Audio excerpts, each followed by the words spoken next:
নারায়ণগঞ্জের ভুইগড় এলাকায় পলিথিন কারখানায় অভিযান চালাচ্ছে র্যাব 11। সেখানে আছেন সহকর্মী সাবিত আল হাসান। বিস্তারিত জানতে চলে যাচ্ছি তার কাছে।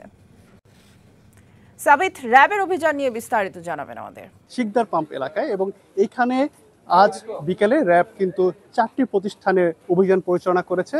এখানকার যে পলিথিন ব্যাগ যে রয়েছে, ব্যাগের যে অবৈধ কারখানাগুলো রয়েছে, সেই অবৈধ কারখানাগুলোর বিরুদ্ধে ধারাবাহিক অভিযানের অংশ হিসেবেই এই অভিযান পরিচালনা করেছে র্যাব 11। এবং আজকে বিপুল সংখ্যক যে পলিথিন রয়েছে সেই পলিথিন কিন্তু তারা জব্দ করেছে এবং সেগুলোর বিরুদ্ধে যে সকল প্রতিষ্ঠান এই অভিযানের কারণে যারা জব্দ করা হয়েছে সেই সকল প্রতিষ্ঠানগুলোকে কিন্তু জরিমানা করা হয়েছে। আমরা কথা বলার চেষ্টা করবো র্যাব 11 সিওর সাথে, যে আপনারা একটু কথা বলতে চাই যে আপনারা তো আজকে অভিযান পরিচালনা করেছেন 4টি প্রতিষ্ঠানের বিরুদ্ধে, কি পরিমাণ পলিথিন উদ্ধার করা হয়েছে আর কিভাবেই বা তারা এই অবৈধ কার্যক্রমগুলো এখানে পরিচালনা করছিল? দেখুন, আমরা আজকে প্রায় সকাল থেকে আমাদের অভিযান শুরু করেছি এবং অভিযান শুরুর উদ্দেশ্য হচ্ছে যে আপনারা জানেন পলিথিন একটা খুবই ক্ষতিকর একটা জিনিস, বিশেষ করে সিঙ্গেল ইউজ যে পলিথিন আছে, এবং সেটার বিরুদ্ধে আমাদের মাননীয় যে পরিবেশ উপদেষ্টা তিনি সোচ্চার, সেটার প্রেক্ষিতে একটা মনিটরিং টিম গঠন করা হয়েছে।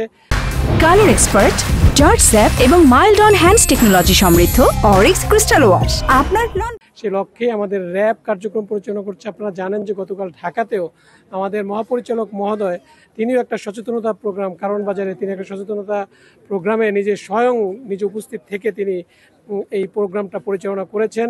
এবং আমরাও আমাদের বাংলাদেশের বিভিন্ন জেলাতেও এই পলিথিনের বিরুদ্ধে জিরো টলারেন্স নীতিতে আমরা আমাদের এটার উৎপাদন, বিপণন এবং পরিবহন এবং এটার সাথে সংশ্লিষ্ট যারা আছে এবং যে সকল ফ্যাক্টরি আছে তাদের বিরুদ্ধে আমরা অভিযান পরিচালনা করি।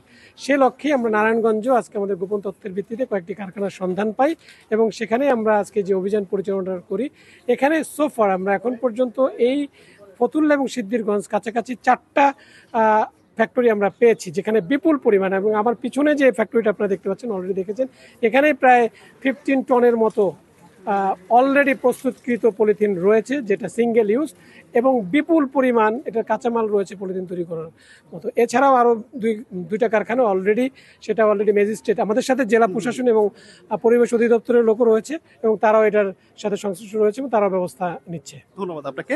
যেমনটি বলছিলাম, যেখানে কিন্তু পলিথিনের বিরুদ্ধে অভিযানটা তারা পরিচালনা করছেন এবং তারা কিন্তু জব্দের পাশাপাশি প্রতিষ্ঠানগুলোকে জরিমানার আওতায় আনছেন। এই ছিল নারায়ণগঞ্জের ভুইগড় থেকে আমার থেকে র্যাবের অভিযান সম্পর্কে সবশেষ তথ্য। সাবিত, ধন্যবাদ আমাদের সাথে যুক্ত হবার জন্য।